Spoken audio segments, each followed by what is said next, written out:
kapal yang amat tua, yang pertama dan tertua di rantau Asia Tenggara ni ditemui di negara kita.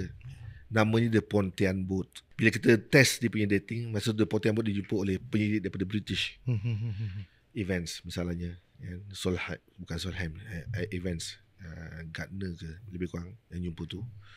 So penyidik kemudian buat kajian dari segi dating carbon dating untuk mengetahui dia punya papan berapa lama kan.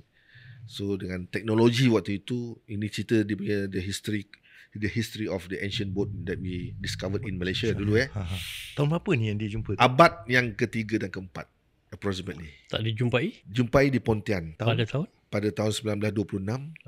Okay. Oh, that ancient. Okay, ancient lah. So even though sebelum tu lagi 1880-an ke, tapi 1926 dikaji oleh IH Events ataupun Gardner waktu itu. Itu sejarah penemuan kapal perahu yang tertua di Asia Tenggara. Tertua Berapa perahu tu sampan, dipanggil sampan, bukan kapal besar ya. Sampan tu dibuat melalui teknologi yang sangat primitif. Dia ambil akar, dia sulam, dia jahit. Sulam itu tak ada paku lah. Tak ada paku lah. Dan sekarang ni ditempatkan di Museum Pekan